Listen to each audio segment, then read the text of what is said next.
Baik, Assalamualaikum warahmatullahi wabarakatuh. Waalaikumsalam warahmatullahi wabarakatuh.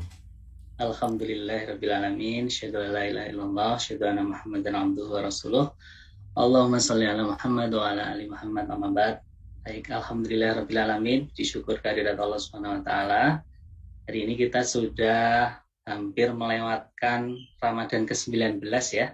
Ayah bunda sekalian, Bapak Ibu pendengar Tahana FM, para pemirsa di Zoom. Alhamdulillah nanti malam kita sudah masuki malam ke-20. Dan hari ini kita kembali akan dibersamai oleh Ustadz Hendri. Senang sekali rasanya kita bisa dibersamai oleh beliau. Mungkin cerita sedikit, kemarin saya sempat ikut kelasnya, sharing kelas Ustadz Hendri ya, yang mendidik anak laki-laki, alhamdulillah. Jadi kemarin kita praktekin Ustadz. Jadi memang ternyata benar, anak laki-laki harus diajak sama bapaknya gitu selama 3 hari nginep gitu. Jadi alhamdulillah begitu kita praktekin ilmu satu itu baru ilmu saya praktekin, masya Allah langsung berubah Ustaz. Jadi ternyata benar dia mendownload lelaki-lakian ayahnya itu pada saat kita berdua. Nah itu spoiler aja Ustaz, biar jamaah pada pengen. Nanti kalau saya ceritakan semua. Jadi buat ayah bunda, sharing kelas Ustaz dengan tematik ya, insya Allah sangat bermanfaat. Buat yang ingin berkenan untuk join, nanti insya Allah admin bisa di-share linknya ya di chat. Dan untuk kesempatan sore hari ini, tema kita adalah persiapan keluarga di 10 malam istimewa. Jadi tema kita tetap tema parenting ya, karena memang ngomongin keluarga nggak ada habisnya. Ya, sekolah di sekolah umum paling 3 tahun, tambah kuliah, selesai gitu. Jadi kalau sekolah keluarga mau setahun, 2 tahun, bahkan sampai akhir hayat, insya Allah sekolah keluarga akan terus kita tuntut ilmunya gitu ya. Mungkin itu pendahuluan. Rasanya sangat sayang sekali kalau kita tidak memanfaatkan waktu dengan sebaik-baiknya. Sekali lagi kepada para jamaah, silakan disiapkan catatannya dulu ya. Kita mohon untuk aktif ya di Zoom maupun di Facebook, aktif mencatat, bisa di chat, bisa di buku, boleh mencatat insight yang nanti disampaikan oleh Ustadz di chat, boleh bertanya, boleh. Harapannya kita bisa mendapatkan sebanyak-banyak manfaat pada saat kita mengikuti kajian pada sore hari ini. Mungkin itu pendahuluan. Waktu dan Zoom kami serahkan sepenuhnya kepada Ustadz Hendri Jaisyur Rahman. Semoga Ustadz, silakan. Baik, Masya Allah, jazakallah khair. Mas Aris sudah mengantarkan kita. Bismillahirrahmanirrahim. Assalamualaikum warahmatullahi wabarakatuh. Waalaikumsalam. Innal hamdalillah nahmaduhu wa nasta'inuhu wa nastaghfiruh wa na'udzu billahi min syururi anfusina wa sayyiati a'malina. Man yahdihillahu fala mudilla lahu wa may yudlil fala hadiyalah. Asyhadu an la ilaha illallah wahdahu la syarikalah wa asyhadu anna Muhammadan abduhu wa rasuluhu alladzi la nabiyya ba'dah wa la haula wa la quwata illa billahi wa ba'd. Ikhwatal iman, a'azakumullah jami'an, Bapak-bapak, Ibu-ibu, saudara-saudaraku semua, jamaah Masjid Al-Barokah ya, PT Pama yang ada di daerah Sangatta yang menyimak program kita di kesempatan sore hari ini waktu Indonesia bagian Barat, waktu 15:52, sementara waktu di Sangatta, waktu Indonesia bagian tengah mungkin sekitar sudah pukul 7 ya, boleh bilang 16 lewat ya. Ya, 16.52 Ustaz, persis. 16.52 ya, hampir pukul 17 ya. Dan yang menyimak program ini ada yang dari Zoom ya, ada juga dari channel yang lain, semisal Facebook atau ada platform yang lain. Atau mungkin ada yang mendengar dari radio ya. Di sini ada Bahana FM dan lain-lainnya. Alhamdulillah, kita bersyukur kita sudah bisa berada di hari yang ke-19 dan malam ini kita berada di malam yang ke-20. Tentu perjalanan kita dalam etape atau maratonnya di ibadah kita di Ramadan adalah sebuah perjalanan panjang yang memang salah satu ya keberhasilan kita justru diukur bukan di awal-awal Ramadan, tapi justru di akhir Ramadan, di mana Rasulullah bersabda, sesungguhnya innamal a'malu bi khawatimiha, sesungguhnya amal itu tergantung dari ujungnya, tergantung dari akhirnya, atau tergantung dari penutupnya. Sungguh orang-orang cerdik adalah orang-orang yang dia menyimpan tenaga yang maksimal itu justru di 10 hari terakhir, dia geber terus-terusan. Dia tidak membiarkan dalam hal ini bagaimana kehilangan berbagai macam keutamaan-keutamaan khususnya di 10 hari terakhir. Ashrul Awakhir ini banyak sekali keutamaan-keutamaan, terutama bagaimana Allah Subhanahu wa Ta'ala justru menseleksi siapa di antara hamba-hambanya yang sungguh-sungguh, yang sudah siap-siap untuk mencari bagian dari jackpot atau boleh dibilang bonus dari Allah, yaitu yang disebut Lailatul Qadar. Karena itulah sejatinya keutamaan-keutamaan di bulan Ramadan yang khususnya di 10 hari terakhir itu kita maksimalkan khususnya dalam keluarga kita, di mana keluarga kita memahami fokus ibadah yang ada di 10 hari terakhir ini sebagaimana sabda Rasulullah SAW itu, di mana Rasulullah mengencangkan ikat pinggangnya, mengencangkan sarungnya. Sejatinya mengencangkan ikat pinggang dan sarung adalah simbol akan betapa persiapan yang dilakukan oleh Rasulullah SAW. Dalam hal ini kita perlu membuat sebuah simbol untuk menunjukkan betapa pentingnya 10 hari yang terakhir. Salah satu contoh simbolnya adalah serius, misalnya anak memahami kenapa ayahnya sampai menggeser kursi, sampai membuat ya di antara jajaran kursi itu karpet yang bahkan ada seperti mihrab, bahkan seperti ada kasur yang disiapkan. Kalau ditanya, kok ayah sampai digeser? Ya, ini bagian dari simbol di zaman now. Ayah kayaknya akan maksimalin 10 hari terakhir karena ayah nggak ke masjid, ya nggak ikut iktikaf, maka ayah dalam hal ini lebih banyak ibadah. Ini tempat ibadah kita, nah. Jadi ada sebuah simbol yang kita harus maksimalkan di rumah itu. Ya, simbol yang menunjukkan betapa memang ini 10 hari terakhir ini kita jangan sampai kalah sama pacuan kuda yang justru di etapa terakhir mereka mengeluarkan tenaga terbaiknya. Disinilah mengapa hal yang kita perkenalkan ke anak pertama kali khususnya bagaimana keutamaan 10 malam yang terakhir. Keutamaan 10 malam terakhir ini yang secara ringkas adalah betapa kita sejatinya ingin mendapatkan apa yang menjadi kebutuhan dasar kita yang menunjukkan cerdasnya kita dalam beramal, yang kita kenal dengan Lailatul Qadar. Lailatul Qadar sendiri ini adalah malam yang menunjukkan keutamaan sampai disebut lebih baik daripada 1000 bulan. Dan kita tahu sababun nuzulnya, kenapa malam ini lebih baik daripada 1000 bulan. Salah satu jawabannya karena ya para sahabat ya pernah bertanya bagaimana kami bisa mendahului ya ibadahnya kaum terdahulu yang Allah berikan mereka usia yang panjang. Jadi kan kaum terdahulu diberikan usia sampai 1000 tahun. Nabi Adam itu umurnya 1000 tahun dikurangi 40 tahun. Kenapa dikurangi 40 tahun? Karena 40 tahun itu akhirnya dibagikan jatahnya ke Nabi Daud. Yaitu Nabi Daud yang tadinya tetapkan 60 jadi bertambah 40 jadi 100. Bahkan kalau kita lihat Nabi Nuh misalnya sampai dakwahnya saja 950 tahun. Belum lagi kalau kita lihat ya usianya. Jadi ribuan tahun. Ya, nabi yang lain juga seperti itu. Banyak yang bertanya-tanya bagaimana kami harus mendahului. Ya, sementara umur kami kalau dihitung ya rata-rata 60 sampai 70 tahun. Yang melewati lebih dari itu sedikit. Ya 60 umat yang Muhammad itu 60 sampai 70. Sab'in sitin wa sab'in ya 60 sampai 70 tahun. Maka di saat itulah Allah memberi ya jawabannya dan disampaikan oleh Rasulullah dengan hadirnya malam Lailatul Qadar.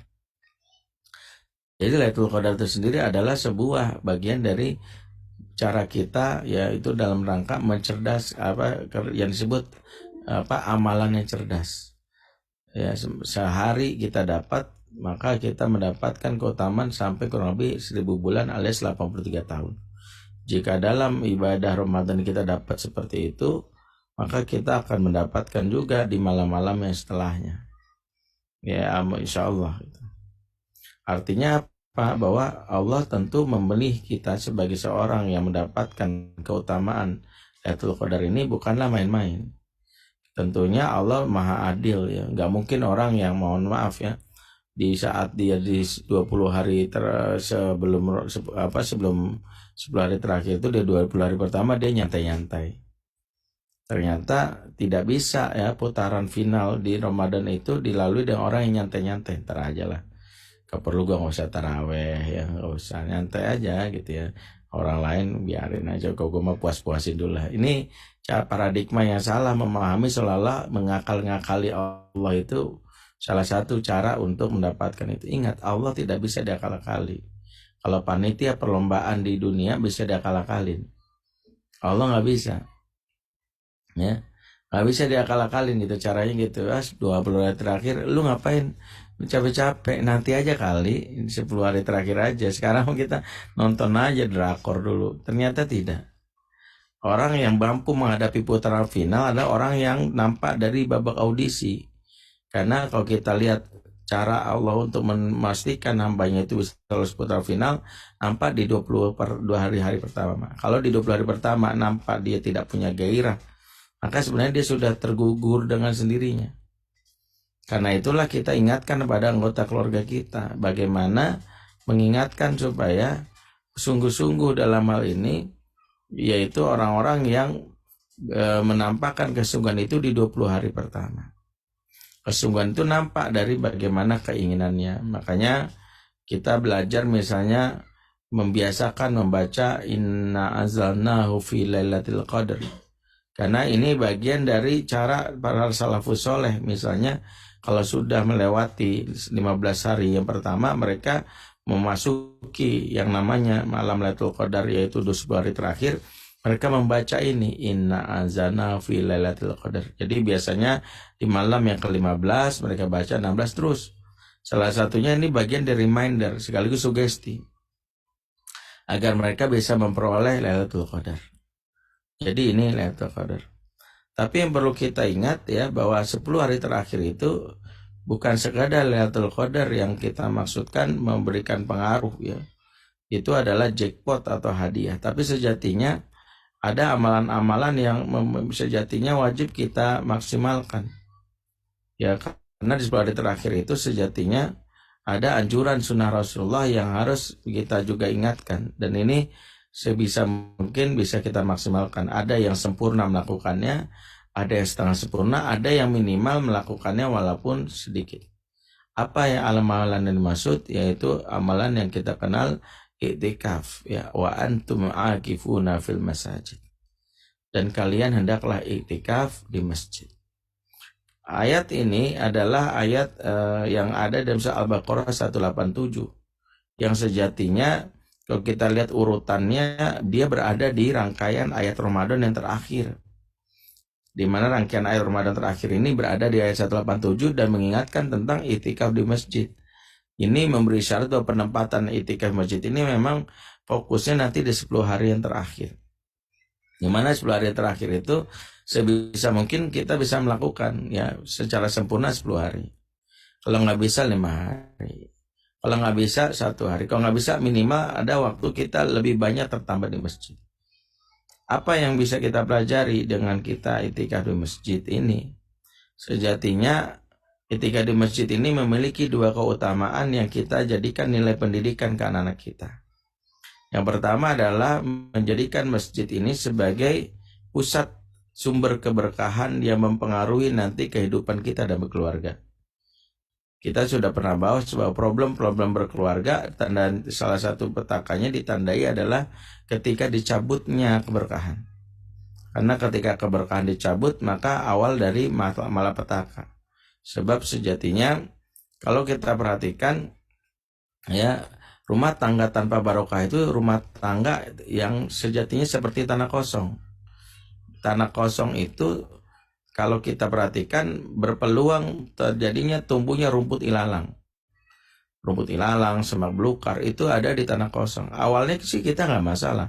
Rumput ilalang, semak belukar kan nggak masalah. Tapi rumput ilalang, semak belukar ini akan mengundang hewan-hewan menjijikkan seperti tikus, kalajengking, ular, kecoa, dan macam-macamnya. Maka rumah tangga tanpa barokah, rumah tangga yang seperti ini. Maka anjuran yang didoakan Rasulullah kepada pengantin itu, kenapa? Barokalaka wa barokalaika wa jama'a bainakuma fi khairin, karena memang esensi berumah tangga atau berkeluarga itu berkah.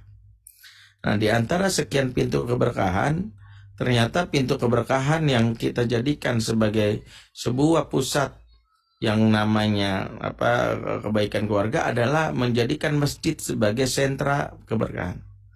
Inilah hikmah kenapa dalam surah Al-Isra ayat 1 Allah berfirman, Subhanalladzi asra bi abdihi laila minal masjidil haram ilal masjidil aqsa alladzi barakna haulahu.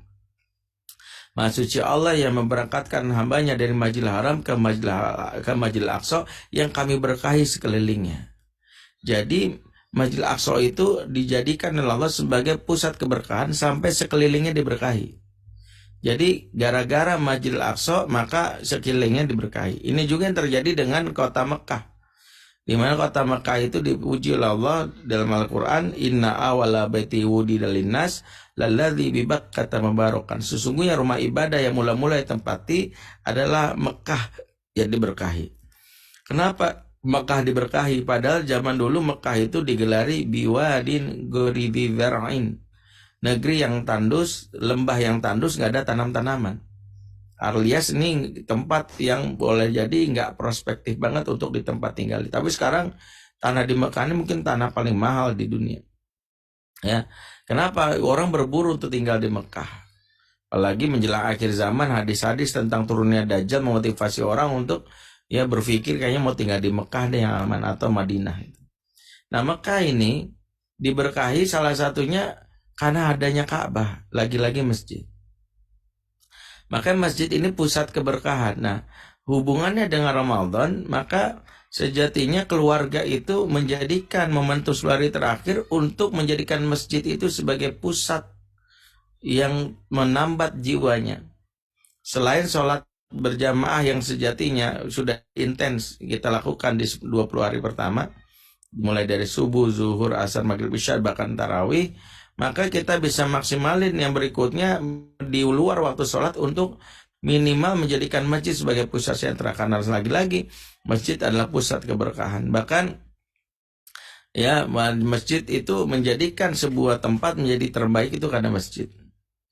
Ya, sehingga hati-hati 10 hari terakhir ini jangan sampai membuat murka Allah karena kita justru melakukan hal yang berlawanan dengan sunnah Rasulullah, yaitu tempat yang harusnya masjid dijadikan sebagai sentra, justru kita sengaja melakukan yang ditentang oleh Rasulullah. Lawannya masjid itu apa?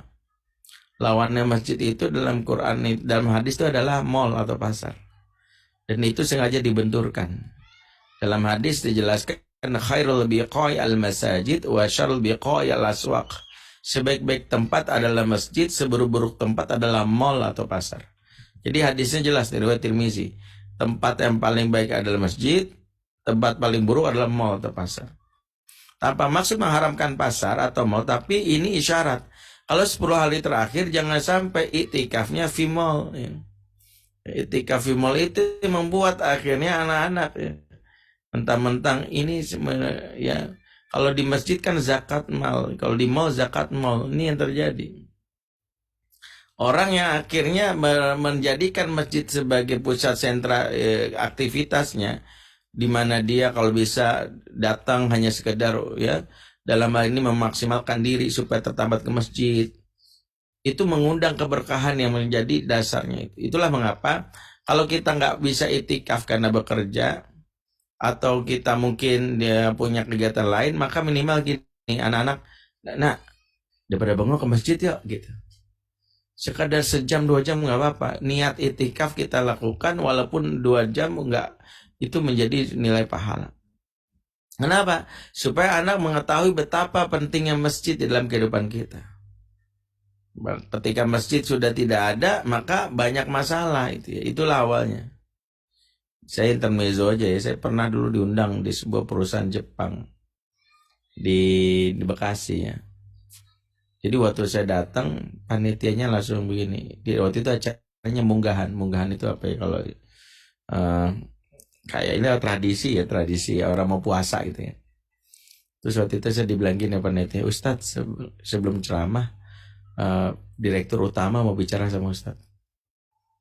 Ya udah saya datang ke sebuah ruangan tunjuk, saya kaget ternyata direktur utamanya orang Jepang asli dan nggak bisa bahasa Indonesia. Jadi dia ngomong sama saya pakai bahasa Jepang, ya saya cuman hai hai hai gitu, arigato doang. Paling bisanya Oshin, Takashimura, Yamaha gitu, Honda gitu semua sebutin. Termasuk takoyaki semua sebutin. Artinya Ustadz eh, direktur utama mau bicara banyak sama Ustadz. Wah saya bilang nggak mungkin bicara banyak, sekarang udah keteteran. Pakai penerjemah dong gitu. Iya siap Ustadz, siap. Intinya dia pakai bahasa Jepang diterjemahkan. Dia bilang gini, menurut penerjemahnya, Ustadz Bendisan gitu ya. Nanti kalau nanti bicara ceramah di karyawan, tolong nasihati karyawan kami supaya jangan menuntut banyak ke perusahaan. Ya perusahaan lagi dalam keadaan juga banyak kondisi ya, krisis. Mentang-mentang punya serikat pekerja, please kerjasamanya jangan banyak nuntutnya dong. Gitu. Jadi pekerja itu ditekan gitu ya Pak. Saya langsung kebayang, wah saya dijadiin corongnya perusahaan nih gitu ya, jadi ustadz bayaran nih gitu.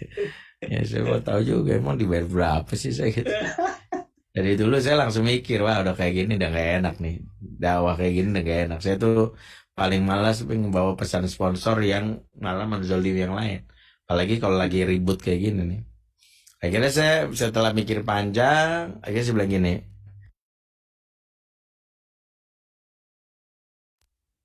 Mic-nya mati, Ustaz. oke, sudah enggak kan? Oke. Ya, barulah saya mikir ya setelah kira saya bilang gini, makasih Pak ya atas kepercayaannya bawa saya ceramah, tapi saya bukan ustadz bayaran nih, saya bilang sama penajam, saya bilang saya nggak tahu kalau ternyata lagi ada konflik ya antara karyawan sama perusahaannya. Terus dia bilang gini aja, saya bilang saya nggak bisa menyampaikan itu karena saya memahami, saya nggak tahu masalahnya apa. Tapi saya mungkin bisa ngasih solusi. Mungkin selama ini masalahnya itu karena konflik antar karyawan perusahaan, tapi mungkin masalahnya itu ada satu solusi saya. Akhirnya penerjemah menerjemahkan nampak wajah kecewa dari direktur utama, tapi dia nanya, apa solusinya Pak Ustadz? Ya akhirnya saya jawab dan bilang penerjemahnya bangun masjid. Saya tadi sholat di masjid ini. Di perusahaan ini kan saya datang lebih cepat. Pas azan berkumandang itu saya nyari-nyari, ternyata nggak ada masjid. Perusahaan dengan karyawan ribuan ini, orang sholatnya di dalam gedung masing-masing dengan kadang-kadang musolanya itu di balik tangga itu. Saya bilang, kebayang nggak? Saya hanya bilang gini, sampaikan ke bos kamu, orang kalau kebutuhan ruhiyahnya mengecil, kebutuhan perutnya membesar. Tapi kalau kebutuhan ruhiyahnya itu kenyang, dia akan menekan kebutuhan perut. Kenapa karyawan nih banyak sekali komplain, protes? Karena dia nggak kebutuhan spiritualnya kering. Dan tidak ada masjid, itu adalah pertanda dari bahayanya sebuah lokasi atau sebuah tempat. Itu aja ya, saya nggak panjang-panjang ceramahnya, intinya nggak ada kesepakatan, dia cuma hai yang mengucapkan terima kasih dan macam-macamnya, sampai akhirnya saya ceramah seperti biasa aja gitu. 2 tahun kemudian setelah saya lupa kejadian itu, saya diundang lagi ceramah dengan panitia yang berbeda. Ketika saya diundang ceramah, saya lupa, tapi yang jelas bukan munggahan puasa lagi, mungkin di momentum saya lupa antara halal biha apakah acara hari besar Islam. Tapi saya baru ingatnya pada nyampe, kayaknya pernah kemari deh gitu. Begitu saya sampai, tiba-tiba panitia bilang, Ustadz, kita lewat belakang sebentar boleh? Gitu, diajak belakang. Terus saya tiba-tiba diberikan kejutan, Ustadz lihat nih masjid yang dibikin ya atas dasar rekomendasi Ustadz. Nah, Alhamdulillah, saya bilang Masya Allah. Masjid ini itu dibangun setelah ditimbang-timbang sama perusahaan. Dan ternyata gara-gara masjid ini benar Ustadz. Perusahaan tuh sampai mengalokasikan dana khusus untuk pembinaan masjid untuk kebutuhan spiritual karyawan. Dikasihlah 100 juta atau berapa M, saya lupa itu. Akhirnya karyawan tuh jadi semangat ngaji, semangat ikut kajian, semangat perbaiki bacaan Quran. Ujung-ujungnya Alhamdulillah Pak Ustadz. Yang tadinya keras banget ngelawan Quran, akhirnya lebih enak lah diajak untuk. tadi quote-nya gimana Ustaz? Ini Diulangnya strategi Ustaz. perusahaan ini. Quote-nya tadi diulangnya Ustaz. Orang yang kebutuhan spiritualnya tadi Ustaz. Halo. Halo Ustaz. Ya. Quote-nya tadi bisa diulang Ustaz. Orang yang mempunyai kebutuhan spiritual yang menekan perut tadi Ustaz. Apa kenapa? Quote-nya diulangi, quote-nya. Oh. Spiritual. Iya, intinya adalah kalau kebutuhan perut itu membesar, kebutuhan ruhiyah akan ditekan, mengecil. Tapi kalau kebutuhan ruhiyah dibesarkan, dia akan menekan kebutuhan perut. Intinya begitu. Carilah bahasa yang enakan lah.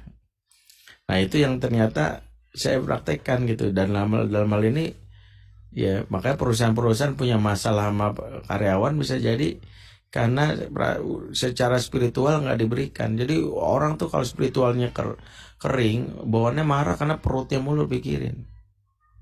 Makanya kalau di rumah tangga nih, istri sama anak ribut mulu. Pak, mana mau belanja? Beras habis. Apa gimana sih? Katanya mau ngajak makan di McD, Pizza.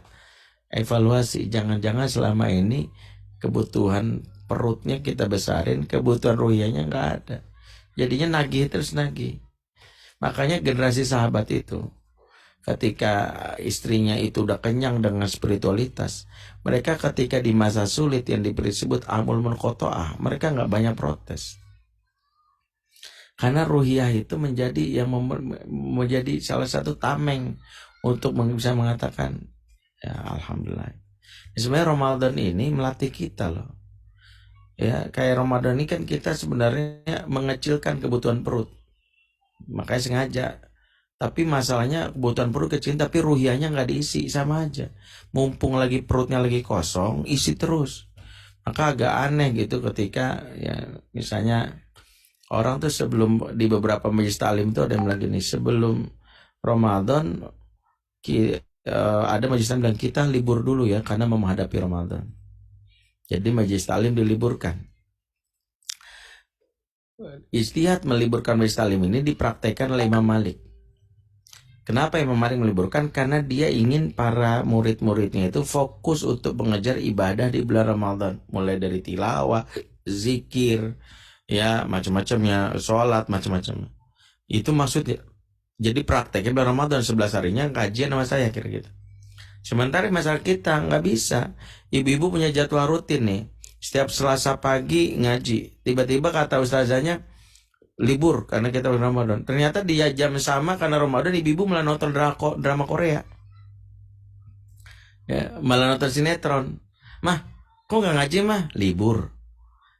Dipikir liburnya itu diganti dengan ngaji, enggak, malah nonton drakor. Untung libur kita ya, alhamdulillah.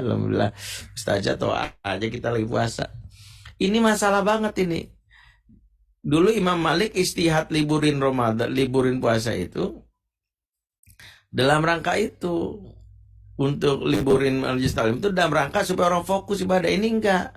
Makanya saya bilang harusnya setiap ustadz atau pengurus masjid yang ingin meliburkan majelis taklim harus memastikan bahwa jamaah ini memang sudah ngerti gitu ya. Nah inilah awal kenapa ketika di bulan Ramadan perut kita kosong tapi kok ruhiyah nggak naik. Karena salah satunya adalah perut kosong tapi nggak diisi dengan ruhiyahnya ini. Nah kembali itu. Jadi itulah mengapa ketika di bulan Ramadan itu kita maksimalin betul untuk ruhiyah ini. Termasuk tadi bagaimana memfungsikan masjidnya. Masjid itu sumbernya. Jadi kalau di perusahaan itu dalam hal ini selalu punya masalah teknis, Bisa jadi masalah itu bukan masalah teknis. Itu baru satu kasus ya. Ya, ada ya, makanya saya bilang fungsikan kembali ya bagaimana masjid. Ya, masjid itu harus dimaksimalkan. Nah, momentum 10 hari terakhir itu momentum untuk menjadikan masjid sebagai sentra anak-anak tuh. Kalaupun misalnya di masjid nggak sentra, saya tuh dapat kiriman ya, dan itu jadikan simbol di keluarga kami. Jadi saya dapat kiriman nih, nggak apa-apa lah saya promo nih, mengendorse produk orang di Barokah Kids ya. Itu market Masjidil Haram dan Masjidil Aqsa. Jadi kita bangun di kardus dan itu kita taruh di ruangan yang mau kita jadikan ibadah. Jadi sebagai simbol. Jadi anak saya tuh ngelihat, Bi, ini apaan? Ini Masjidil Haram tuh. Jadi marketnya tuh itu dibikin itu. Kita mungkin di pandemi ada sebagian yang mungkin masih takut alergi ke masjidnya. Salah satunya ya udah, kalau nggak mau masjid minimal di rumah itu ada simbol tempat ibadah. Kayak kita ruang itu kita panjangin, ruang tamu kita tuh ya kita panjangin ya, dan malam ini akhirnya kita gelar karpet. Jadilah itu tempat kita nanti di malam hari terakhir itu untuk istirahat, untuk tidur sekaligus ibadah di sana. Kita lagi kondisikan itu. Salah satunya untuk apa? Supaya kita membiasakan diri untuk menghabiskan ya fokus, termasuk salah satunya menjadikan ibadah yang pertama adalah masjid. Masjid itu salah satu yang menjadi dasarnya.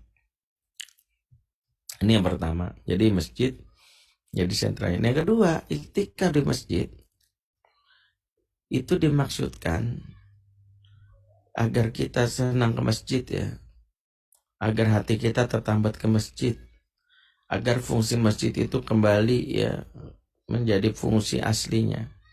Sebab di zaman sekarang itu mohon maaf ya, kadang kita malu ya, masjid itu fungsinya sekadar untuk tempat kalau kebelet pipis. Masyarakat kita itu kan kalau kebelet pipis yang dipikirin cuma dua, pom bensin sama masjid. Jadi kadang miris gitu ya. Saya tuh pernah waktu itu udah berapa tahun lalu saya olahraga di UI, di Masjid UI di Universitas Indonesia. Jadi kan ada danau tuh. Itu tuh hari Ahad pagi.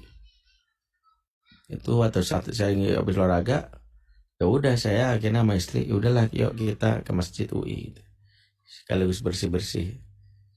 Tapi yang saya lihat pemandangan itu adalah orang sekadar bersih tapi nggak ada satupun memberikan hak masjid untuk tahiyatul masjid. Makanya saya bilang mana saya, jangan pipis aja, ini bukan WC umum. Berikan hak masjid dulu, tahiyat masjid, ayo 2 rakaat aja. Kita jangan sama yang lain, masjid itu jangan jadi kayak WC umum. Nah itu yang harus dikenalkan ke anak. Jadi jangan sampai fungsi masjid itu salah satunya menjadi tempat. Karena masjid itu sebenarnya kalau kita kembalikan fungsi di bulan di hari terakhir itu akhirnya mengajarkan tentang fungsi masjid aslinya. Masjid itu sebagai apa? Masjid itu tempat orang menyelesaikan masalah rumah tangga. Dulu para sahabat kalau ribut sama istrinya larinya bukan ke kafe, bukan ke mall, larinya ke masjid. Makanya masjid itu dulu nggak kayak sekarang. Masjid itu dulu buka 24 jam, nggak digembok. Karena itu fitrahnya masjid itu nggak boleh digembok. Itu menghalangi hak umat itu. Karena dia akses ke Allah itu bukan di 5 kali waktu sholat. Dia kalau lagi butuh Allah di waktu kapanpun. Maka di zaman dahulu salah satunya ya kalau lagi ada masalah enak nyeri. Misalnya Rasulullah pernah mendapati menantu ya rumah yaitu Fatimah ya, dia datang rumah Fatimah. Biasanya Rasul ke rumah Fatimah itu disambut sama Ali gitu. Tapi Ali nggak ada ya, maka Rasulullah bertanya, Aina ibnu Amik, ya, sepupuku Ali alias mantuku ini kemana ya, gitu kata Rasul. Akhirnya Fatimah mau nggak mau jujur, dia habis berantem sama suaminya. Kata Fatimah, baini wa bainahu syai'un, antara aku dan dia lagi ada problem, lagi ada masalah. Kemudian Rasul bilang gini, ada satu sahabat dipanggil, ya fulan ta'al, cari di mana Ali. Nah, untungnya sahabat dulu itu punya punya apa ya, koneksi kuat. Kemana lagi, paling ke masjid gitu. Jadi nggak puyeng, bener. Ketika didatengin, Ali itu lagi tidur di teras Nabawi sambil begini menutup matanya karena mungkin lagi sedih atau berpikiran.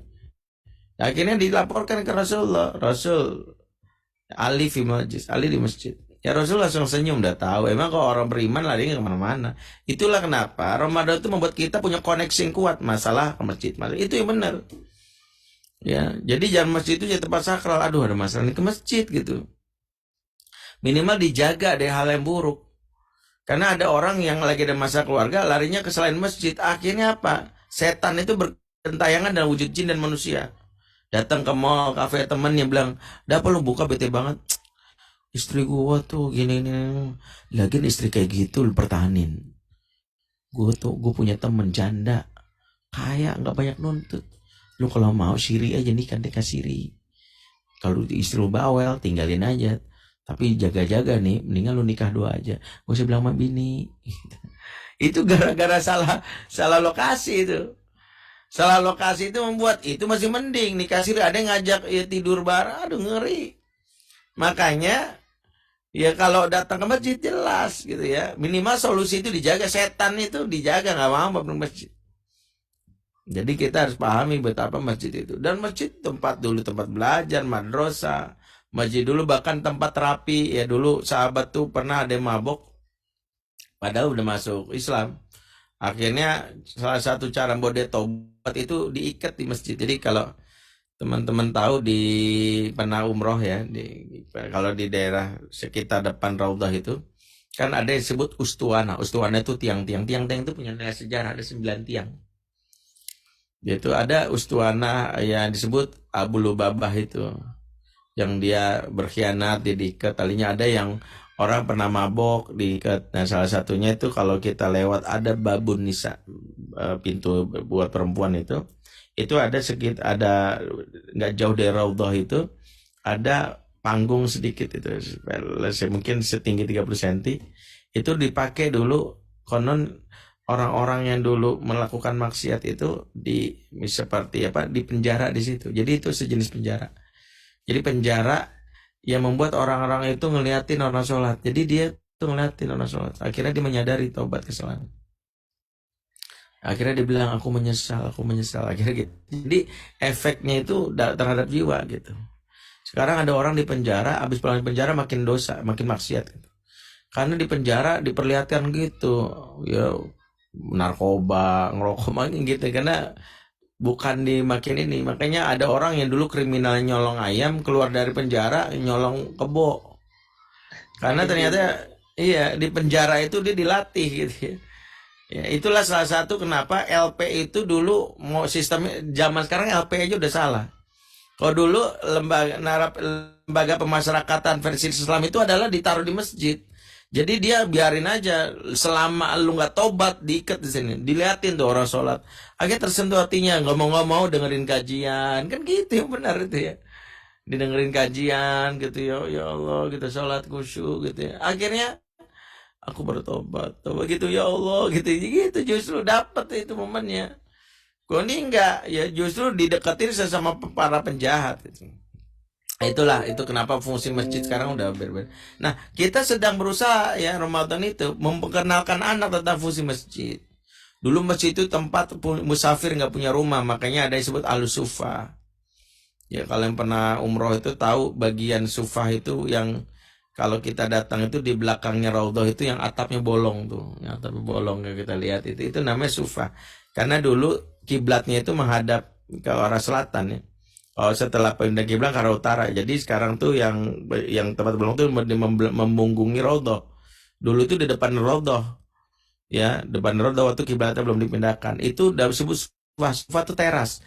Dulu orang-orang yang nggak punya rumah, orang tuh nggak punya rumah itu pelariannya ke masjid ya.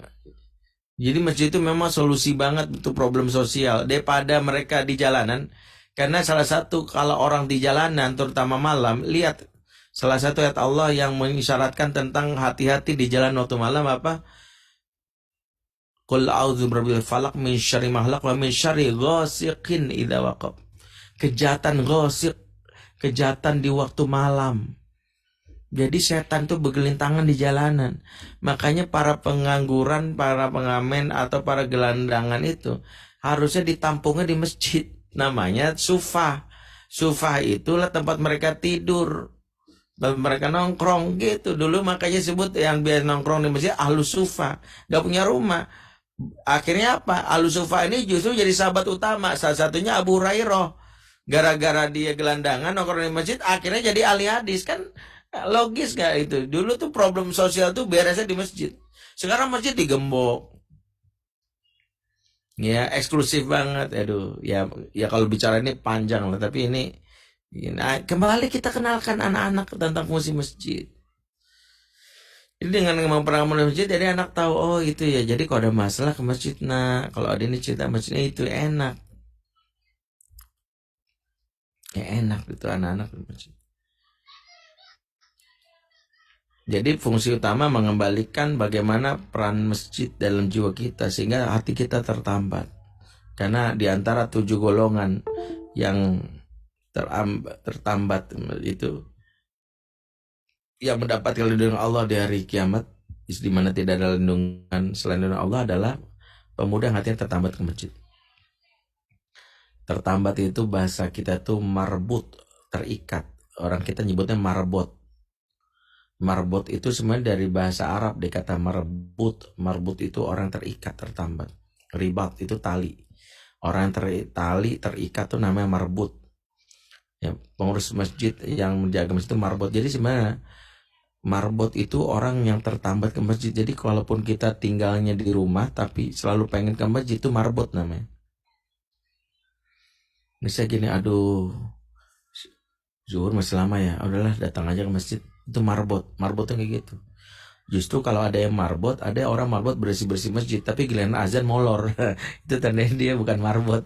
Itu marbot KW gitu. Marbot asli itu nggak molor di azan, justru pengennya buru-buru gitu ya, supaya dia duduk zikir. Ini kembali, anak kita tuh kita latih jadi marbut atau marbot ya. Nah yang kedua, kenapa kita memperkenalkan anak masjid di itikaf? Ini momentum juga untuk meluruskan kesalahpahaman. Itikaf terbaik itu di 3 masjid, kata para ulama, yaitu Masjidil Haram, Masjidil Nabawi, dan Masjidil Aqsa. Kalau nggak di 3 masjid ini, maka di masjid terdekat, bukan masjid yang raya. Kenapa? Karena maksudnya itikaf itu adalah kita memakmurkan masjid di lingkungan terdekat. Kita ini salah paham. Masjid terdekat itu kita anggurin, kita serbu tuh masjid yang rame-rame. Akhirnya nggak ada tuh pemakmuran masjid setelah Ramadan. Ya sepi lagi. Salah pahamnya kita itu karena kita meramaikan masjid yang justru bukan hak kita, kewajiban kita. Kewajiban kita meramaikan masjid kampung sendiri. Makanya itikaf itu rencana meramaikan masjid di kampung sendiri. Contoh, saya tinggal di sini, maka saya meramaikan masjid di kampung saya. Salah satunya adalah saya di Bambu Apus, Taman Mini, Jakarta Timur. Saya harus di situ, ya udah. Masjid kampung saya ramein ya, saya itikaf di situ. Jadi jangan saya cari jauh-jauh, sesekali boleh lah. Tapi fungsi ini yang kata Dr. Sukordawi sudah hilang. Kenapa? Meskipun Masjidil Haram lebih utama dibandingkan Masjid Nabawi, kan yang pertama Masjidil Haram, kedua Masjid Nabawi, kemudian Masjidil Aqsa. Tapi Rasulullah itu nggak pernah itikaf di Masjidil Haram. Kebayang nggak? Rasulullah itu itikafnya Masjid Nabawi. Padahal kalau mencari keutamaan di Masjidil Haram, tahu jawabannya? Karena Masjid Nabawi di samping rumahnya. Masjid Nabawi itu di samping rumahnya Rasul. Sebab Rasul ingin memberi isyarat bahwa yang utama itu memamurkan masjid terdekat. Jadi yang tinggal di Masjid Al-Barokah Pama ini, dia harus memamur bertanggung jawab nih di Masjid Al-Barokah Pama. Jangan sampai Masjid Pama ini diramaikan sama warga jauh. Warga jauh datang gitu ya. Nanti setelah itu sepi lagi. Kenapa? Kemarin kan ramai. Oh iya, kemarin warganya datang dari Balikpapan, ada yang dari Bontang gitu ya. Ya, warga Sangattanya nggak ada. Jadi ini salah satu kesalahan ya yang disebut oleh Dr. Skodawi sebagai al-khoto amali, kesalahan operasional.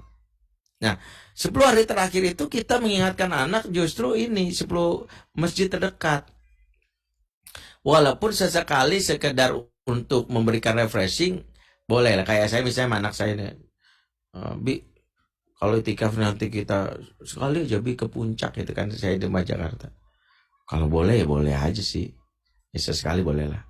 Atau nanti yang ada masjid di situ tuh masjid agak sepi di daerah Setu dekat rumah kami itu ada. Tapi saya ingatin anak saya masjid utama tuh masjid. Ya saya punya masjid kalau nggak di rumah saya itu ada 2 masjid yang harus dimakmurkan. Itu yang utama nak. Oh ya boleh ngerti. Jadi memang itu dasarnya kita. Jadi memahami itu juga seperti itu. Nah karena itulah hal ini harus menjadi dasar kita. Baik itu yang hal yang kita maksimalkan di Ramadan. Ya, ini karena waktu terbatas saya mungkin cepat. Berikutnya adalah berburu Lailatul Qadar dengan konsep yang tadi kita pahami. Berburu Lailatul Qadar, konsep pertama adalah kesadaran untuk memasuki Ramadan dengan hati yang bersih. Karena semangat ibadah itu bukan kita yang meminta, bukan dari fisiknya.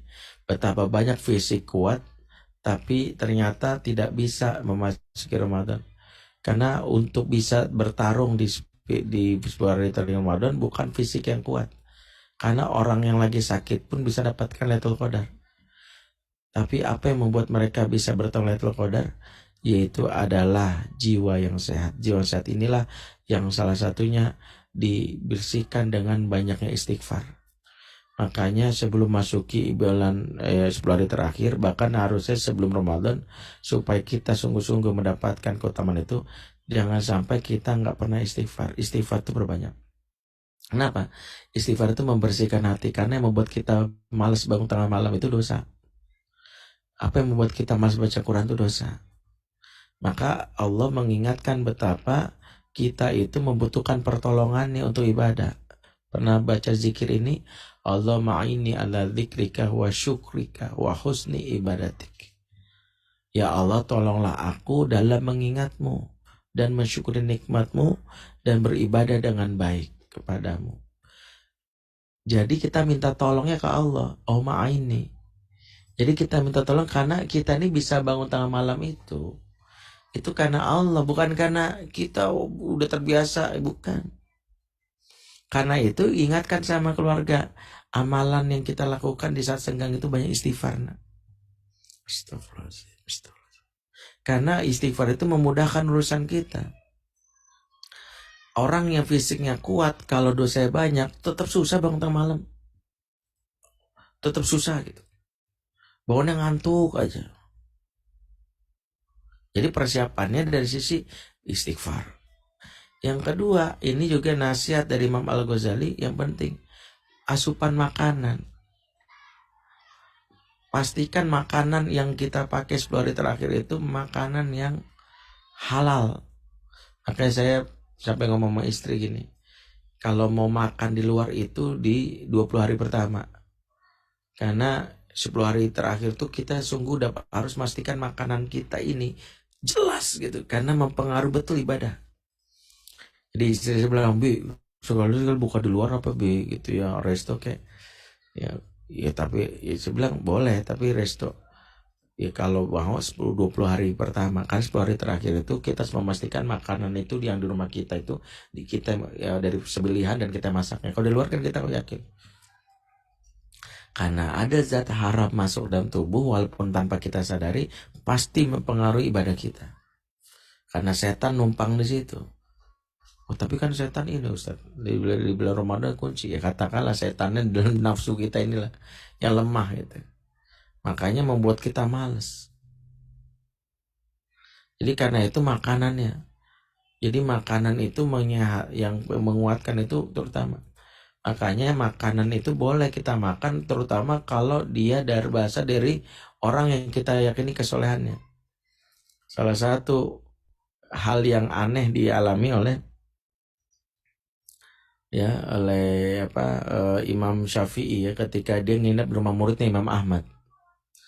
Dan itu sampai anak Imam Ahmad bertanya, karena Imam Syafi'i ini makan Imam Ahmad tuh banyak.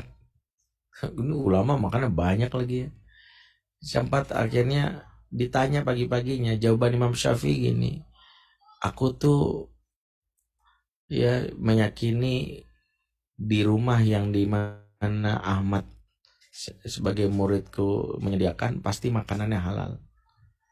Karena makanan halal maka aku harus banyak makan supaya menguatkan, karena makanan yang halal dari orang soleh itu menguatkan kita untuk ibadah gitu. Jadi maafin saya kalau saya mampir ke Mas Aris, saya agak rakus gitu Mas Aris. Karena saya percaya Mas Aris orang soleh makan. Jadi kita husnuzon kalau ada orang. Itulah kenapa saya bilang kalau di rumah orang soleh itu nggak apa-apa makan banyak, itu dipraktekkan Imam Syafi'i, tapi asal tahu porsinya gitu. Karena kita meyakini bukan rasanya, ini berkah Ustadz yang masak. Apalagi makanya kalau makan buka di masjid, yakinin aja ini makanan di masjid insya Allah banyakin makan gitu. Itu salah satunya, makanya strateginya memang sahur dan buka makanan masjid daripada makanan rumah. Kita mungkin disiap dari mana, di masjid lebih enak lagi kalau masjidnya itu punya dapur sendiri gitu ya. Ya lebih enak karena masaknya sendiri. Tapi ya kalau pesan catering pastikan cateringnya yang sudah pasti, karena makanannya jangan dibilang sepele. Dalam surat Al-Maidah ya, saya lupa ayat 46 atau apa ya, Allah berfirman ya ayyuhar rasul, astagfirullahaladzim, makanlah ya, intinya gini, nanti saya baca lagi ayatnya. Ayat ini tafsir Ibnu Katsir adalah bahwa yang mempengaruhi seseorang untuk ibadah itu adalah makanan halal. Semakin banyak makanan halal mempengaruhi semangat orang untuk ibadah. Tapi semakin banyak orang makan yang syubhat atau haram membuat dia malas. Karena yang membuat orang malas ibadah itu salah satunya selain juga faktor manajemen waktu adalah karena makanan. Ya kayaknya kalau di 10 hari terakhir anak-anak itu bilang gini, makannya di rumah. Udah, karena Umi yang masak. Ya. Tapi kan kita udah kalau mau maaf ya kasar gini. Oh makan di luar itu nanti Umi bikinin aja deh. Umi bisa lah gitu.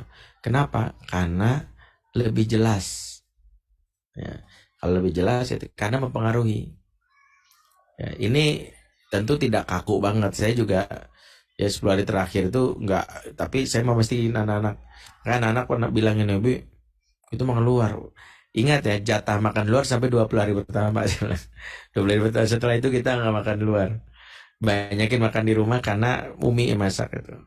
Dan karena itu tadi kurang lebih seperti itu, mempengaruhi bagaimana kualitas seorang untuk ibadah itu yang kita lakukan di keluarga. Wallahu a'lam bishawab ya, mungkin itu saja saya sampaikan. Aku luqul hadza fastaghfirullah. Wassalamualaikum warahmatullahi wabarakatuh. Waalaikumsalam warahmatullahi wabarakatuh. Baik, alhamdulillah Ustadz Hendy sudah menyampaikan ya bagaimana kiat-kiat kita mengajak keluarga kita menghadapi 10 malam istimewa. Insyaallah semoga apa yang beliau sampaikan sedikit banyak bisa kita tangkap ya Bapak Ibu sekalian. Tadi sebenarnya mau saya tanyakan Ustaz, kalau masjid terdekat tapi secara fasilitas tidak seperti masjid besar, itu tugas kita yang harus mencukupi fasilitas itu gitu. Betul. Karena sejatinya itu tanggung jawab kita. Masya Allah, ya. Hampir dari salah operasional Ustaz. Baik, ini ada yang bertanya Ustaz. Kita bacakan dulu dari Mas Kidus Edovan. Wah, ini dari Sangatta nih. Jual mainan nih kayaknya ya. Ustadz, mohon izin bertanya, untuk ummahat apakah sebaiknya di rumah atau menemani anak dan suami di masjid? Oke. Yang jelas Rasulullah tidak melarang, keutamaan di masjid memang di 10 hari terakhir itu sangatlah tinggi. Sehingga Rasulullah tidak melarang wanita ingin berbulaitul qadar di masjid. Secara konsep, kalau di masjid itu karena bareng-bareng ya, al-arwahu junudu mujannadah. Jiwa manusia itu seperti tentara yang baris berbaris. Makanya biasanya orang itu merasakan semangat itu kalau lagi bersama. Ya, kalau dia lagi malas ngelihat orang sholat pasti semangat. Kalau di rumah biasanya nggak punya semangat itu. Jadi itulah kenapa ketika kita itikaf di masjid kita mendapatkan sebuah peluang, karena gini loh. Coba deh, kalau kenapa jiwa manusia itu seperti tentara berbaris. Orang kalau lagi berbaris kayak Mas Aris ini misalnya. Siap gerak, maju jalan, prok prok prok prok. Langkah kaki Mas Aris kiri, yang lain kanan, yang lain semua kanan. Apa yang Mas Aris lakukan ketika yang lain itu kanan, saya dorong kiri? Spontan ganti langkah. Yes. Begitulah. Iya, menyesuaikan. Begitulah ketika kita di masjid. Kita bengong, yang lain baca Quran. Kalau di rumah mungkin kita bengong tidur. Malah kita mungkin nonton TV atau main gadget. Tapi kan yang baca Quran, kok gue doang ya yang nggak baca ya? Baca. Itulah kenapa muslimah punya hak untuk masjid, karena dalam rangka menjaga diri juga. Makanya Bilal bin Rabah pernah melarang istrinya, sampai saya bilang, ketahuilah suamiku, Rasul pernah mengatakan jangan kau larang itu. Akhirnya Bilal, Rasulullah pernah ngomong gini, iya ya udah boleh gitu. Tapi pastikan wanita-wanita yang ke masjid itu dia memenuhi yang namanya hak suaminya. Salah satunya adalah izin, jangan berangkat sebelum izin. Yang kedua, menjaga dari adab-adab yang jelas. Masjid yang menjaga hak wanita, salah satunya yang tidak sampai membuat laki-laki bisa melihat saat dia tidur, ketat penjagaannya. Itu juga dipraktekkan ya. Salah satu ibu. Jadi kita yang harus menjaga seperti itu. Ya. Yang jelas lelaki harus tahu tentang hal ini. Kalau ini Ustaz, kadang-kadang memang di masjid itu kalau kita bawa anak malah ada larangannya Ustaz, takut mengganggu yang itikaf. Nah, ini seperti apa saja? Kalau kita misalkan kita dalam posisi kita sebagai ini ya, sebagai jamaah ya. Kalau kita sebagai pengurus berarti kan kita mengkondisikan. Kalau kita sebagai jamaah Ustaz, ya pertama adalah kalau kita sebagai jamaah, kita memahami bahwa hadirnya anak-anak di masjid adalah bagian dari hak, bahwa masjid itu adalah hak untuk semua. Bahwa kan di zaman Rasulullah itu juga anak-anak juga punya hak di masjid. Cuman menginisiatifkan supaya anak-anak tidak mengganggu, terutama berisik itu, kita harusnya ya bekerja sama menyampaikan hal-hal yang bisa lakukan. Misalnya gini, masjid itu dibagi beberapa sentra. Sentra itu misalnya yang khusus untuk orang beda ibadah, di situ memang tidak ada yang boleh tidur, tidak boleh bawa anak-anak. Ya, misalnya kalau masjid, saya nggak tahu Al Barokah Paman ini sebesar apa, boleh dibagi menjadi 3 seperti sekat gitu. Karena kalau Masjid Nabawi aja dibagi menjadi beberapa sekat itu, karena Raudhah berbeda, di sufahnya di sekat lagi, boleh saja. Itu untuk memberikan beberapa prioritas. Untuk misalnya gini, untuk yang bawa anak-anak misalnya di belakang dibikin area tertentu, ini masjid untuk anak-anak. Itu sebenarnya masukan dari jamaah. Kita tidak membuat anak-anak tadi seolah-olah jadi takut-takut di masjid, tapi orang juga punya hak. Karena gini, berbicara tentang yang namanya hak masjid itu hak untuk semua. Hak anak-anak diakomodir, tapi hak orang untuk khusyuk juga diakomodir.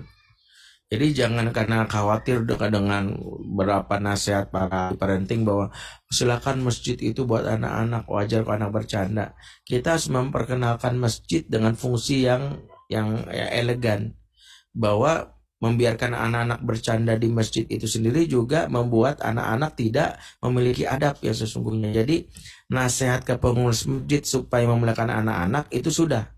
Tapi nasihat bagaimana orang tua mempersiapkan anak supaya yang memuliakan masjid juga harus ada. Ya, saya bikin tulisan masjid ramah anak. Viral tuh beberapa masjid itu. Nah saat itu ada beberapa masjid nelfon saya pakai Ustadz, gara-gara tulisan Ustadz ini dijadiin tameng sama para orang tua untuk bilang, anak-anak bilang masjid, lihat nih tulisan Ustadz nih.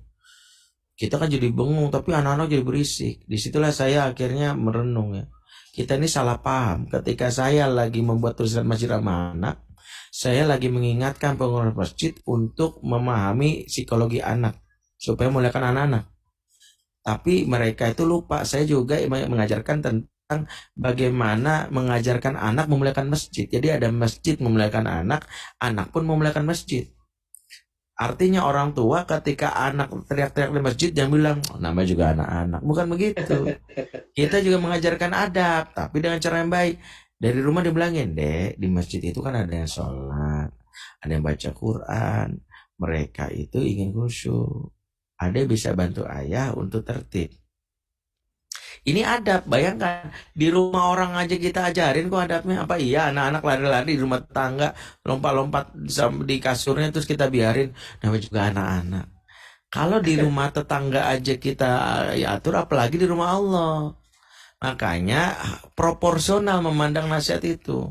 Masjid diajarkan untuk memuliakan anak, orang tua juga diajarkan.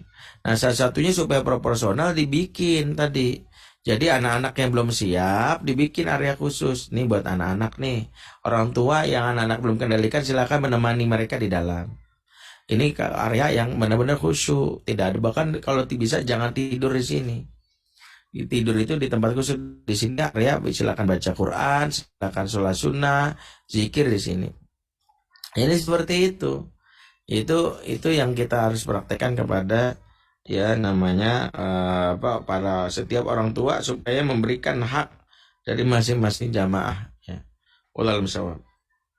Baik, alhamdulillah. Insya Allah ini satu lagi terakhir ya Ustaz ya. Waktunya mepet. Kalau Masjid Al Barokah insya Allah nggak ada anak-anaknya Ustaz, karena Mujahidin semua. Jadi aman. Baik, pertanyaan terakhir silakan, udah Syafri. Silakan open mic, open video boleh. Ini dari Padang Ustaz. Silakan udah.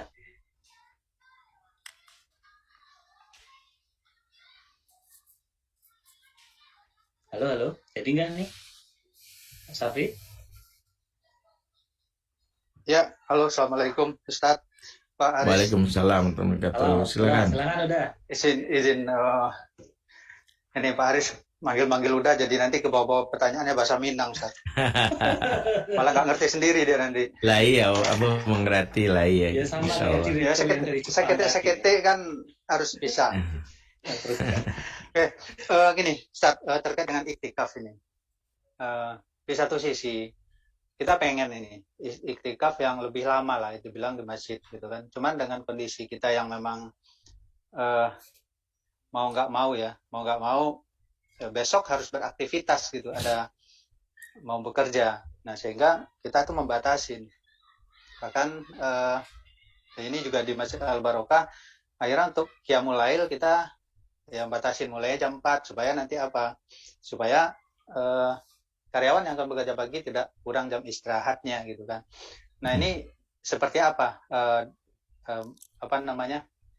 sebetulnya iktikaf itu yang paling tepat itu apakah lamanya atau ada sisi lain yang perlu kita pastikan gitu Ustaz. Itu Ustaz.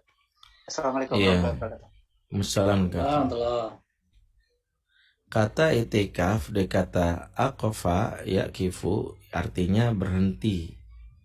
Makanya ada kata waqaf di situ. Waqaf itu berhenti, tertahan. Artinya ketika kita bertahan berdiam diri itu menunjukkan bahwa kita betul-betul itikaf. Itulah mengapa itikaf sejati itu adalah menghentikan semua kegiatan hanya untuk beribadah saja. Itulah itikaf yang sejati. Makanya dipraktikkan oleh sahabat dan Rasulullah. Mereka punya planning. Bekerja serius di bulan Rajab dan Sya'ban. Ramadan mulai ngurangi kegiatan. Di 20 hari pertama masih ada kegiatan. Begitu 20 hari terakhir, stop. Nah, yang dagang berhenti, yang sebagai fokus masjid. Kondisi ini ideal bagi sebagian orang yang mungkin bisa mengkondisikan. Ya, misalnya apa? Ya bagi dia yang mungkin tidak menjadi karyawan, sangat mungkin bisa. Tapi bagi kita yang tidak bisa karena kita statusnya karyawan, maka yang kita lakukan adalah memaksimalkan bagaimana supaya kita yang jelas meningkatkan kualitas ibadah dari hari-hari sebelumnya menjadi lebih baik di hari 10 hari terakhir. Yang kedua, sebagaimana tadi sudah diurai, yaitu menjadikan masjid itu sebagai sentra, sehingga kalau misalnya kita pun mendapatkan tanggung jawab kerja demi menjaga kesehatan fisik, ingat Islam itu adinut tawazun, agama yang seimbang. Justru zolim kalau demi ngejar itu tapi akhirnya sakit karena tubuh kita punya namanya tanggung jawab. Bahkan kalau kita masih punya tanggung jawab kantor gara-gara itikaf membuat kita melalaikan kerjaan kantor, ini di banyak para ulama malah menjadi zolim. Karena kerjaan kantor itu amanah, dan Al-Quran menyatakan surah Al-Maidah, ya ayyuhalladzina amanu aufu bil uqud, orang-orang beriman setialah sama janjimu. Salah satu kata kunci dalam beragama, agama Islam mengajarkan kesetiaan, al-wafa. Karena syahadat itu menagih kita untuk setia. Dimulai dengan syahadat karena setia kepada Allah. Suatu hari, ya, salah satu sahabat namanya Huzaifah bin Yaman, beliau mudik ke kampung halamannya. Pada saat itu beliau pulang langsung diculik oleh beberapa orang dari pemuka Quraisy. Karena dianggap dia mata-mata musuh, diculik. Saat itu Huzaifah tidak tahu kenapa dia culik. Sehingga musuh bertanya, kamu tahu bahwa Muhammad akan menyerang kita saat perang Badar nanti? Dia akan menunggu kita di sana. Ya, gitu. Kami bebaskan, tapi ikuti perjanjian kami. Kalau kamu ikuti perjanjian, maka kami bebaskan. Apa perjanjiannya? Kamu berjanji tidak akan pernah membantu Muhammad memerangi kami dalam perang Badar nanti. Kalau kamu berjanji, kami bebaskan. Maka saat itu Huzaifah mengatakan, siap, janji, gitu. Akhirnya dibebaskan. Pulanglah di kota Madinah. Baru sampai gerbang Madinah, ternyata Rasulullah bawa rombongan. Rombongan itu mau berangkat jihad. Kata Rasulullah, aina kunta ya? Di mana sih kamu ya Huzaifah? Ya saya diculik, saya begini. Maka bertanya, hendak kemana Rasulullah? Kata Rasulullah, kami hendak memerangi Abu Sufyan yang mengkhianati, ya, dan kami kan mereka ada perang Badar. Dan Rasul memberi keutamaan perang Badar, bahwa perang Badar ini akan setiap orang yang mengikutinya pasti jamin masuk surga, gitu. Huzaifah tertarik. Ya, saya ikut Rasulullah, gitu. Padahal sebelumnya Huzaifah sudah cerita, ya, kenapa kamu dibebaskan? Kata Rasulullah kan gitu. Karena saya berjanji untuk tidak memerangi mereka dan membantumu untuk memerangi mereka, gitu. Ketika Huzaifah tiba-tiba berpikiran, saya ikut Rasulullah, keutamaan besar. Kata Rasulullah, ya Huzaifah, tepati janjimu. Sesungguhnya orang beriman itu menepati janji. Jadi kita ini jangan jadikan alasan itikaf untuk membuat lalai bekerja. Zolim. Itu membuat rusak umat ini. Kalau bos kita orang Kristen bilang, tuh kan orang Islam tuh benar-benar deh kinerjanya deh. Makanya ini Syekh Utsaimin mengatakan, kalau pekerjaan yang sejatinya itu amanah dan kita tidak bisa libur dan menuntut dedikasi, ibadah kita adalah justru memaksimalkan bekerja itu secara profesional. Jangan sampai gara-gara itu akhirnya kerja nggak terlantar, target-target dari bos nggak bisa dikerjain.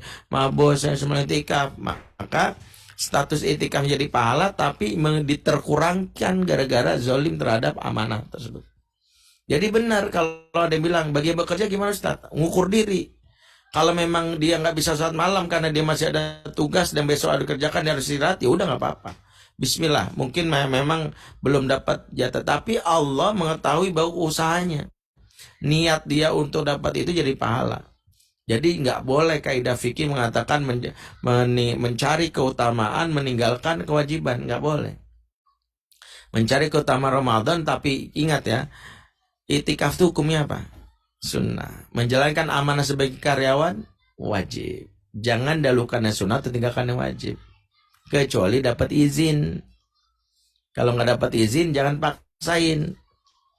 Ya, inilah ajaran Islam. Wallahu a'lam. Baik, alhamdulillahirrahmanirrahim. Mohon maaf pertanyaan tidak bisa kita teruskan ya Bunda, karena waktunya sudah mepet di jam 6 kurang 3 menit. Mungkin terakhir Ustaz, mohon diberikan pesan khusus nih buat para ayah bunda jamaah PAMA dari Ustaz, supaya diberikan kekuatan, diberikan terutama untuk membimbing keluarganya Ustaz. Iya. Ini malam utama ini Ustaz. Selanjutnya nanti setelah itu ditutup dengan doa Ustaz ya. Hati yang bersih adalah kunci untuk bisa mendapatkan yang namanya keutamaan di 10 hari terakhir. Karena itu hal yang paling mungkin bisa kita lakukan dengan mudah. Bagaimana di setiap waktu-waktu kita, ya, waktu senggang, banyakin zikir dan istighfar. Zikir dan istighfar ini akan meluruhkan dosa-dosa kita yang akan membuat energi kita untuk ibadah semakin berlipat-lipat. Itulah yang mungkin bisa kita praktekkan keluarga kita. Jadi itulah yang bisa menjadi bekal buat kita. Baik ya, itu saja mungkin kita tutup bersama-sama dengan doa. Auzubillahi minasyaitonirrajim. Bismillahirrahmanirrahim. Alhamdulillahirabbil alamin. Hamdan syakirin, hamdan naimin. Hamdan yafina ma huwa yakafi mazidah. Ya Rabbana lakal hamdu kaman bagi di jalal wajhikal karim azim sultanik. Allahumma shalli ala sayyidina Muhammad wa ala sayyidina Muhammad. Allahumma anta rabbuna la ilaha illa anta khalaqtana wa nahnu abiduka wa nahnu ala ahdik wa wadika masata'na. Na'udzubika min syarri ma sana'na. Nabulaka bi ni'matika alaina wa nabu bi dzunubina faghfir lana fa innahu la yaghfiru dzunuba illa anta. Allahumma inna ala dzikrika wa syukrika wa husni ibadatik. Allahumma ya muqallibal qulub tsabbit qulubana ala dinik. Allahumma ya musrifal qulub sarif qulubana ala ta'atik. Rabbana atina min ladunka rahmah wa hayyi lana min amrina rasyada. Rabbana hab lana min azwajina wa dzurriyyatina qurrata a'yun waj'alna lil muttaqina imama. Rabbana ighfir lana wa li walidina warhamhum kama rabbana saghara. Rabbana atina fid dunya hasanah wa fil akhirati hasanah wa qina adzabannar. Subhana rabbika rabbil izzati amma yasifun. Salamun alal mursalin. Alhamdulillahirabbil alamin. Afamikum subhanakallahumma bihamdik asyhadu an la ilaha illa anta astaghfiruka wa atubu ilaik. Wassalamualaikum warahmatullahi wabarakatuh. Waalaikumsalam warahmatullahi wabarakatuh. Baik, terima kasih Ustadz. Kami doakan semoga Ustadz senantiasa diberikan kesehatan, Amin. keberkahan umur, sehingga nanti kita tetap bisa saling bertatap muka Ustadz ya. Amin. Amin. Jangan lupa insya Allah selalu merindukan Ustadz sebulan 2 kali Ustadz. Semoga Amin. istiqomah. Kita sudah 2 tahun Ustadz ya. 2020 2021. Iya. Insya Allah semoga istiqomah, kita semua bisa mengikuti. Baik, jamaah sekalian, ayah bunda, dimanapun Anda berada, insya Allah kita akan cukupkan kajian sore hari ini. Saya sebagai pembawa acara kurang dan lebihnya mohon maaf. Sekali lagi kami ucapkan terima kasih sebanyak-banyaknya kepada Ustadz Hendri Jayusur Rahman dan tim, dan seluruh jamaah yang sudah hadir di Teams, di Bahana FM, di Facebook, dan di mana saja. Insya Allah semoga memberikan manfaat untuk kita semua. Demikian kurang lebihnya, mohon maaf. Assalamualaikum warahmatullahi wabarakatuh. Waalaikumsalam. Waalaikumsalam warahmatullahi wabarakatuh.